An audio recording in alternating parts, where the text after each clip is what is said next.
안녕하세요. 저는 주한 캐나다 대사 마이클 다나입니다.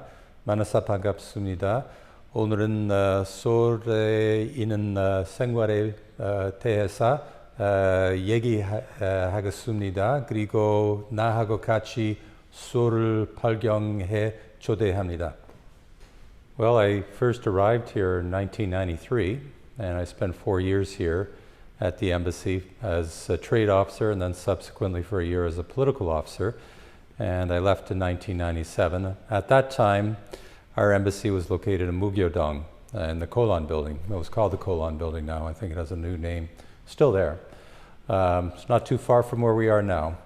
So I came back for the second time in 2009, and I was the Senior Trade Commissioner, or my diplomatic title was Minister-Counsellor. And I stayed an additional 4 years at that time. I left in 2013, and 5 years later, I was asked to come back as ambassador. And of course, I was delighted to accept that invitation. Well, gee, I have to correct the question because we actually lived in 4 different places. So our first time was living in UN Village in Hanamdong, and we lived in a detached house at that time. And it was, as many houses are in Korea, or in Seoul anyways, it was on the side of a hill. So we enjoyed very much our time there. Our house was really interesting because we entered on the upper floor, and then the bedrooms were actually on the lower floor, which I guess is not that strange if you're looking at houses that are built on hillsides, but it took a bit of adjustment for us. And I was there with our young family at the time. We really enjoyed the neighborhood UN Village. It's similar in many ways the way UN Village is now, but a little bit different, a little less developed. The amenities were not as many, but we were a close walk to Itaewon, and we enjoyed that. And my wife was working at the Franciscan School, which was just around the corner. And of course, the location of it near Hanam Bridge meant it was very easy to get around.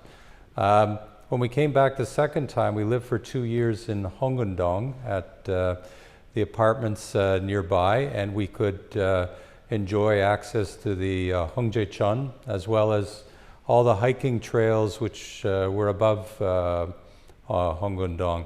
And of course, short walk to the subway and to the different shopping areas around there. My children were going to the Seoul Foreign School. They were nearby. And then we moved for another 2 years to Pyeongchang-dong, which of course is the Beverly Hills of Seoul. And again, a detached house. It was very nice. We enjoyed our time there very much. I had this wonderful view from there of the backside of Bukaksan, and we could see the changes of the season, beautiful in the spring with the blossoms, and green in the summer, and the myriad colors in the autumn, and of course quite often in the winter it would be snow covered. So we really enjoyed a very bucolic lifestyle there. And finally, in our time back, we were in the residence, which is located in downtown Seoul, which is a very urban experience, as you can imagine. Well, I think that's a difficult question to answer because as a diplomat, being here 11 years, there was all sorts of different events that took place in that time. Many of them were very important to Korea's history. So speaking professionally, Canada and Korea have a very close relationship. So any event which had a positive impact on our two countries, we remember. So not specific to Seoul, but things such as when we removed the visa requirement on Koreans in 1994, when we signed a free trade agreement. So those are all professional things, and they were very important.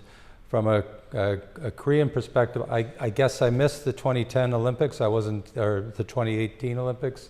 I wasn't here. I was here in 2010 when Kim Yoon-ah won her gold medal, which was pretty exciting. I wasn't here for the World Cup either, which I really regret. That would have been fun. But there were many other events, of course, that I was able to enjoy. And of course, personally, we were here 11 years. That means we celebrated Christmas many times in Korea. Christmas is very warm, family-oriented, but also involving our friends. And Christmas in Korea is special. And then, of course, many family birthdays and other celebrations. So Seoul has been part of our personal lives. Well, I think the physical landscape of Seoul has changed a lot. Now, I will often watch videos of Seoul and studied a little bit of the Seoul history. So if you compare the changes, say, from, I don't know, 1900 to 1993 when we first came here, those changes are immense. So my context is only in the last 3 decades, but you know, I can honestly say that when I lived here in the 1990s, I used to drive into the office from Hanoi, and I used to come down through the Namsan tunnel, and you could see the Cheonggae Goseokdoro right there, and they had movie theater there. I remember that very vividly, and now that's all gone and part of you know, the past. I was here when the Samgakji rotaries was still in place. Obviously, a big change has been already with the movement from Yongsan to Camp Humphreys, and there'll be more changes in place. Look, I think Seoul has become a much more international city because it aspires to be that, and I think the authorities here have placed great attention on making this a livable city for its inhabitants. I think when we arrived, it was still at the end of that very rapid period of industrialization and economic development, and the focus was always on, at that time, build. And now I think Seoul has become a much more citizen-friendly environment. So I think that's been one change. I can also talk about the change when you think of Seoul as an indicator of the people of Seoul in its meaning. So the city of Seoul is its citizens, of course. It's not just buildings. And I think people living in Seoul are very different from how they were 30 years ago, and I can go into that more. But suffice it to say, I think anybody who comes back here after 30 years would see a very remarkable difference between the mindset of 1993 and the mindset of 2021. Well, again, I mean, Seoul is one of the biggest cities in the world, and it's an international city. It's very well visited. I think, speaking from a Canadian perspective, because there's such a good air connections between Seoul and Canada, that we have many visitors from Canada. They have family connections here. So when they come for all sorts of different purposes. Some people come for the entertainment, some people come for the historical aspects, some people come for sports. So Seoul offers things for each of those particular audiences. Personally, I mean, I'm interested in Seoul's history, and particularly the history of early modern Seoul, I would suppose. So not far from here, for example, is the Seoul Museum of History. Fascinating place. One of my youngest it's his favorite destination in Seoul. Whenever he visits us, he always spends an afternoon visiting the museum. And all around downtown Seoul, and particularly in the Embassy's neighborhood, we find that there are a lot of mementos of that early opening of Korea, churches, relics of the old diplomatic history, and personally I find that a very a gripping narrative of Korea. So yes, there's the traditional buildings, but this is another part of Seoul's history, and there are other areas like that around Seoul. One of the things that's also, to me, very interesting has been the emergence of international neighborhoods in Seoul. So you now have,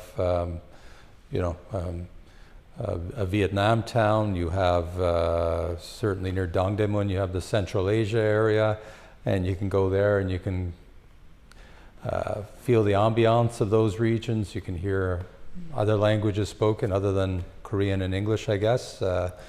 And you can sample some of the food from around the world. So Seoul has become, like many other international cities, a bit of a microcosm of the entire planet.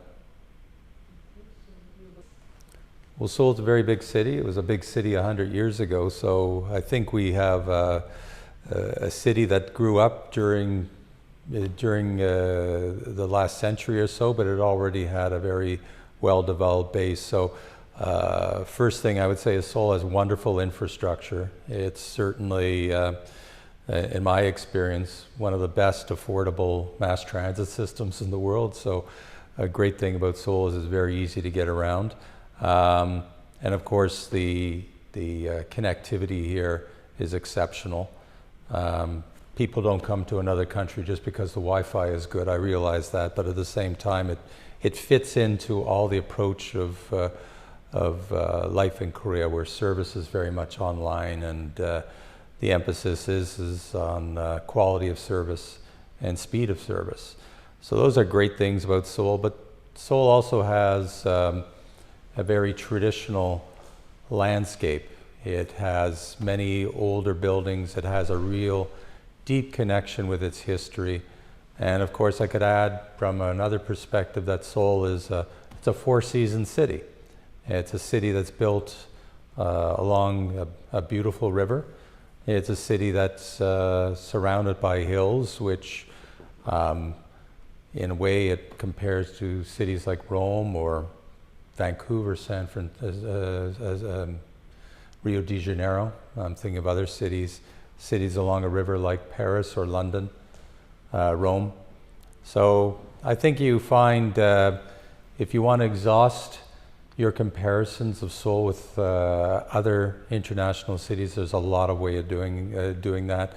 But I think to me the focus on infrastructure, the focus, as I mentioned before, on citizens and their needs, especially in the last 20 or 30 years, has made Seoul quite an exceptional place. And I think this is reflected in the fact that Seoul is considered more and more as a good place to live. Well, Seoul means to me a lot of different things. Seoul is a place where I spent a lot of my adult life, and our children grew here, and we have connections here, we have friendships here.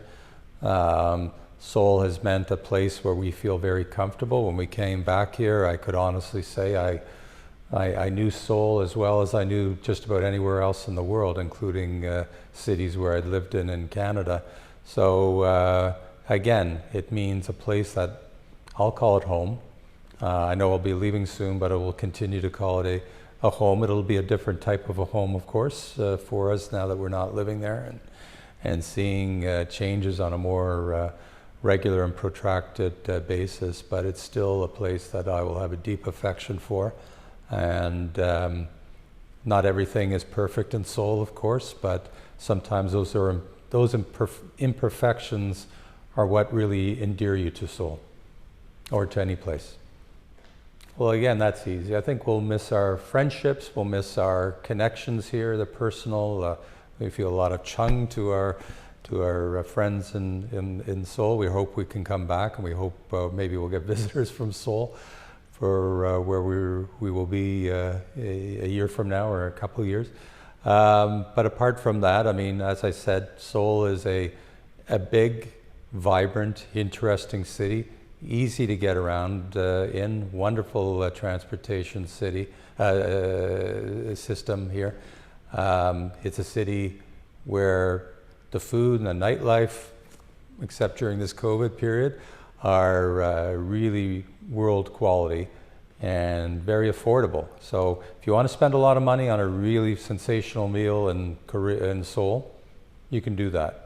But if you want to have access to affordable, really good quality Korean food, that's there too.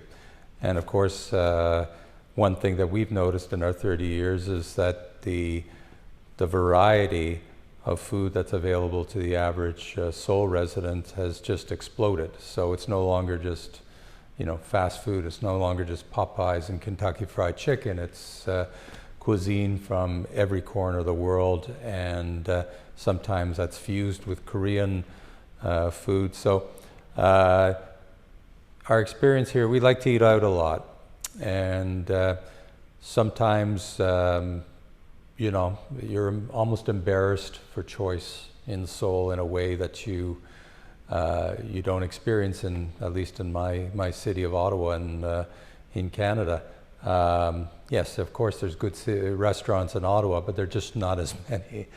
So these are things that we will miss in Korea very much. There's things that are easier in Canada, but there are a lot of things that are easier here. So I think that's the best way of putting this, and just the scale of Seoul, that there's a new discovery every day. As I mentioned, we live downtown, so you open up the door of the building we live in, and you've got this bouncing, energetic city outside, and you don't know what new adventure is going to be awaiting you as you go out. So I mean, just on the way over here this morning, interesting place. That's all I can say.